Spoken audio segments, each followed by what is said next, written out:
Yeah, that's definitely two of you. This will build a serious road. With our first major road project complete, it's become clear we're going to need a bigger piece of equipment if we want to get this road done by the end of summer. Our neighbor reached out and said if we could get his old dozer running, we could use it to help speed things along. So our neighbor told me that he last used this 15 or 20 years ago to dig a pond behind his house. It ran great at that time. He parked it, and it hasn't been touched since. We admittedly know nothing about dozers, so we did phone a friend. Dave's going to be here in a few minutes. He knows these dozers inside and out, and he's pretty confident we're going to get it running today. At least he can tell us which levers do what. Babe, it's got room for two people. And Boone.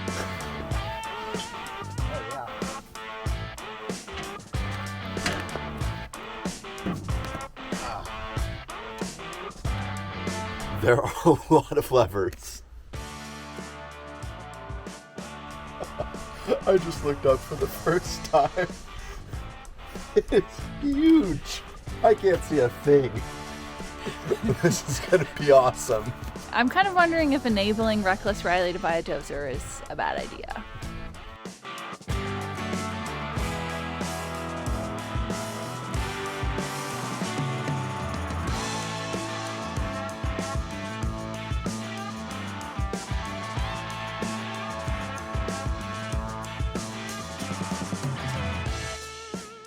Here's where the fuel comes into the pony motor. Step one is going to be to get the pony motor started. It's got a small 2-cylinder engine that's gasoline. You get the 2-cylinder engine running. That's what starts the big engine. There is no electric starter on this. Oh yeah. Good spark. Uh-huh. Okay. Let's pull the plugs off and put a little gas in each one. I'm feeling very optimistic. Dave just told me that this could be a $10,000 mistake though by the time we're said and done. Show us your contraption. Yeah.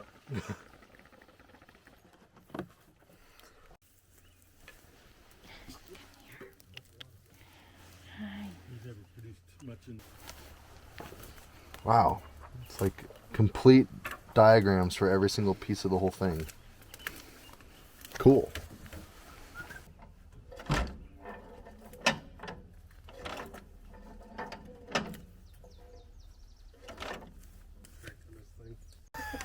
You already got electrocuted? Yep, it's got spark. Oh. It's a magneto, so the slower you turn it. Skeeter already warned me last night that I was going to electrocute myself no matter what. Everything else disengaged like it should be. Gas. Just got a tree down there. It's growing up.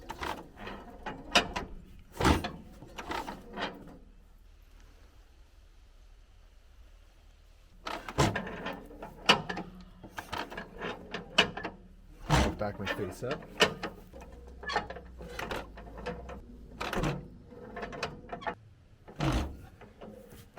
Only pull back on it because if it kicks and you're pushing, it'll kick against you. Okay. So just give it your one way and then you can let it go, and if it ever fires and runs back. So if it fires, let go.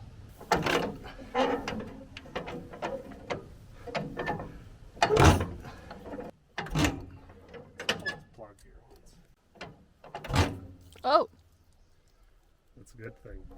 really?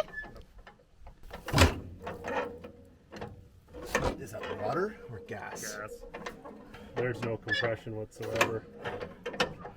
Valves are. That one to go. Give it a try. It's no, it's stuck up now. Well, Dave found a problem, so at least we found a problem. That's always step one.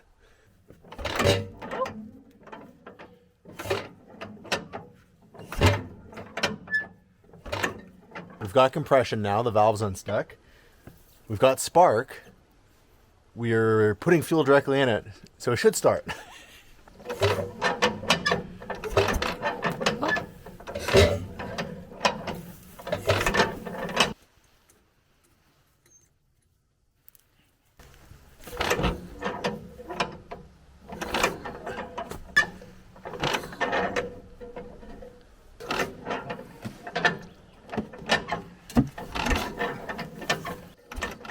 There's like puffs coming.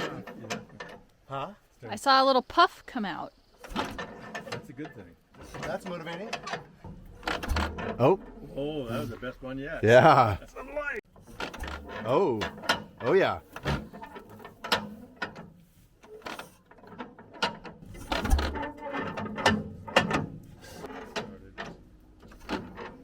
We're going to run propane.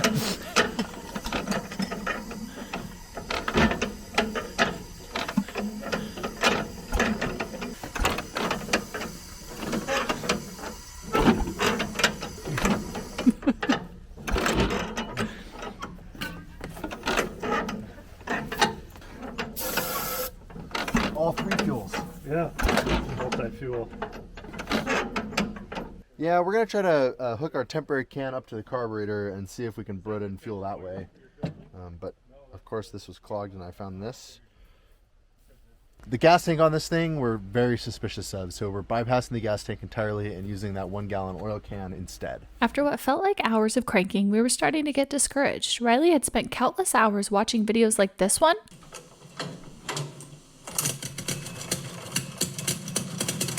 And we were expecting something by now. It's raining. We're not getting any closer to starting this thing. Well, Spud, I'm sorry. I know you really wanted to drive a Dozer home today. Today just wasn't the day to start that thing. We have some research to do and give it another shot another day. Even Dozer Dave's a little stumped by what's going on. The pony motor's got fuel, it's got compression, and it's got spark. So why isn't it firing?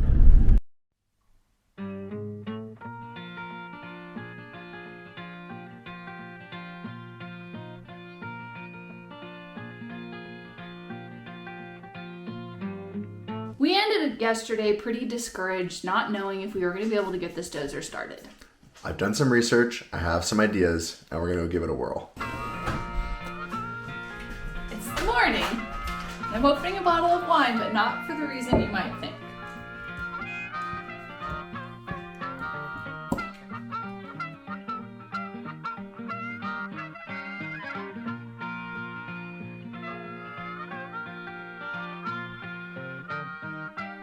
Also, a huge thanks to Brian for Riley's new hat because it's amazing. Check it out, guys. It's Reckless Riley jumping over a fire. This Dozer's super cool too. It's even got electric start, but the undercarriage on it is really broken. I think the D7's the better option. It's also much bigger, which I think you like. Of course I want the biggest one. Eric even left me a beer in case I needed it for my frustrations today. Thanks, Eric. Hopefully it's a celebration beer, not a frustration beer. We'd like to take a minute to thank Policy Genius for sponsoring this video. With a nickname like Reckless Riley, I know that I could put myself into some dangerous situations, but Courtney's recent accident with the excavator just shows how quickly something bad can happen around here. Policy Genius is your one-stop shop to find the insurance you need at the right price. So click the link in the description below or head to policygenius.com/ambition strikes and answer a few questions about yourself. In minutes, you can work out how much life insurance coverage you need and compare personalized quotes to find your best price. You could save 50% or more on life insurance by comparing quotes with Policy Genius. Their licensed experts will help you understand your options and apply for a policy. And remember that Policy Genius team works for you and not the insurance companies. You can trust them to offer unbiased help and advocate for you at every step until you're covered. So thanks again to Policy Genius for sponsoring this video. Yesterday we were able to confirm that we have spark, we have fuel, we have compression, everything we need to make it run. Then I started thinking, what if the timing's not right? So today we're going to see if we can retime the magneto and make sure the spark is happening at the right time. There's a good chance I'm going to have to electrocute myself with the magneto to know it's working. Okay, you guys, Riley said that it's time for the wine cork. So I'm putting the wine cork in the spark plug hole. So that's the number 1 cylinder. We're going to crank the pony motor over until the cork pops out. That way we know we're at top dead center of the compression cycle.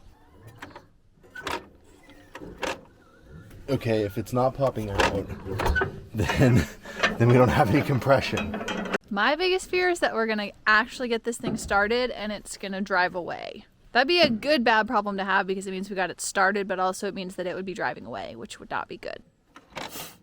We found the compression cycle for the number 1 cylinder. Now we line up the timing marks from the magneto, reset the magneto, then we're going to know that this thing's at least timed right, so we're not fighting more than one problem at a time.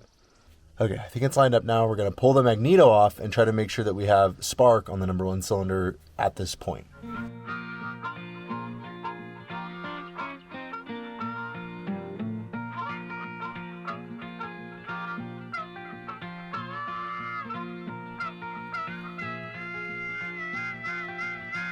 It's pretty clean in here.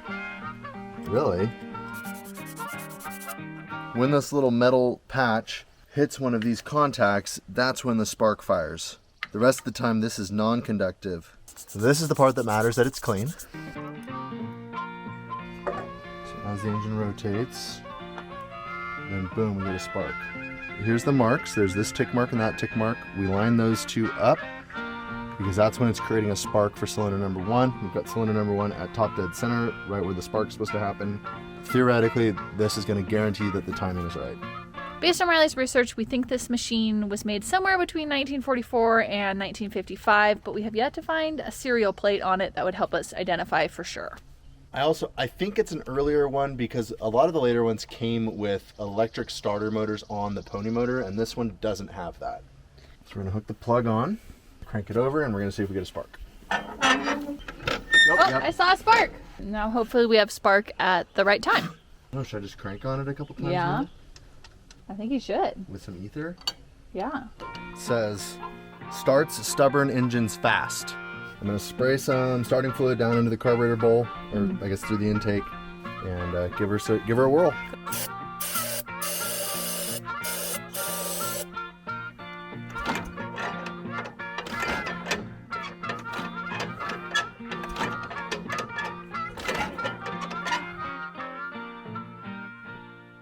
I think it's time for the drill idea. Walt and Carol, I don't know if this is what you had in mind when you lent me this drill. I have some questions. This is probably a terrible idea. Riley ran a couple different ideas by Dozer Dave, and a few of them he said were absolutely bad ideas. This one he said might be a good idea. We're gonna give this a shot. We need to crank this motor over faster and for longer than what we're getting. All we get right now is basically 1 compression cycle and 1 spark. So basically Riley's going to set it up to simulate it like there is an electric starter on it.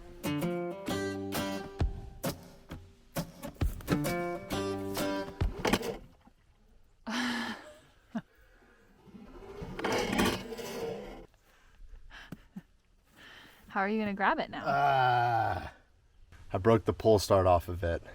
I've been waiting for this to happen. Look, I even taped a new piece of pull rope right here. Don't think the generator repair is going to be something we're doing right here. It looks pretty involved taking the generator fully apart.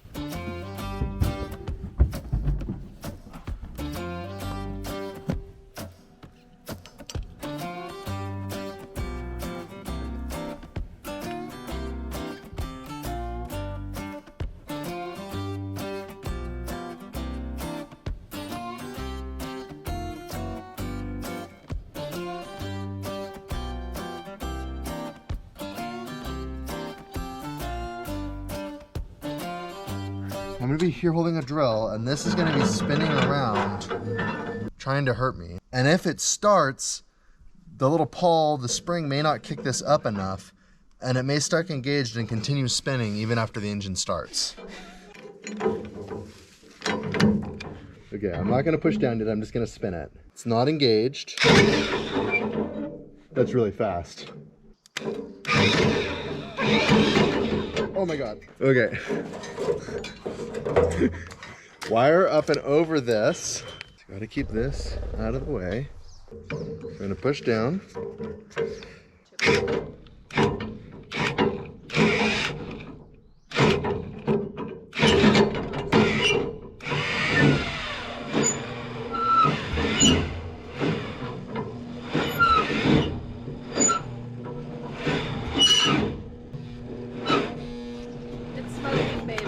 Not strong enough. Dang. Okay, maybe we do need a whole hog to do this plan. It's not strong enough. Enough ether to kill a pony? Did you just make that saying up? Yeah. That's awful.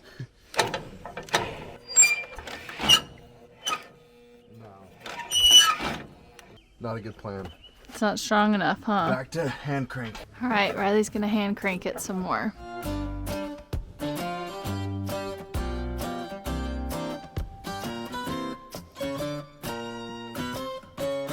I have a really hard time accepting defeat on this because I know that everything's working like it's supposed to be and all the parts are here. It just seems like it should start. Well, the tactics have escalated a bit. Dozer Dave is back and we're gonna try to pull start this thing. quite a few things in the way that we need to get moved out of the way first. So I've got the truck and we are gonna hitch up to a few things and make some space to hopefully pull it and hopefully start it.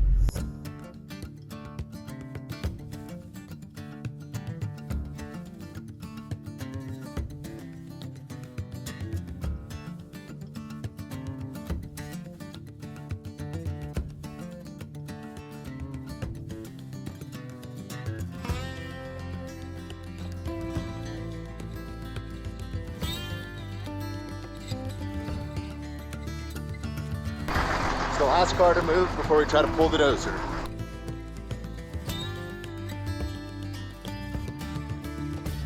Does it make you feel safe that you sit on the fuel tank while you drive it? Oh, what are you talking about, Dave? There's a little bit of fuel. Is there? Yeah, Leave it. there's something in it.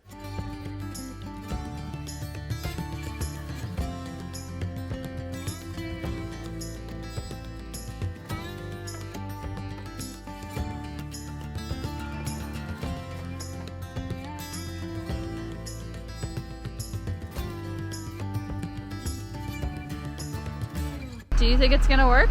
It's either gonna work brilliantly or we're not even gonna get an inch out of it.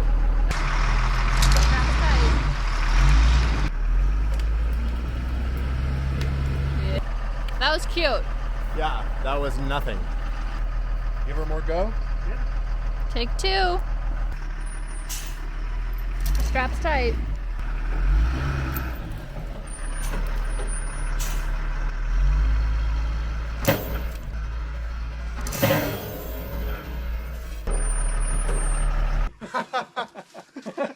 Like it was not even a... Actually, I think they're 24,000 pairs. So. Your truck's not big enough. Truck's not big enough and neither was the strap. Sometimes you win. And sometimes even plan D doesn't work. I don't know if we're gonna come back another day to keep working on this thing. I'd sure love to see it run. I think it would be awesome to use around the property. We've got 2 days into it at this point with not a whole lot of hope at all. So we're gonna go back to the drawing board. Maybe we'll come back to this. If you guys have any tips on what you think we could do to try to get this thing running, put them down in the comments below and I will read every single one. So thanks guys for watching. We'll see you next time. Thanks guys.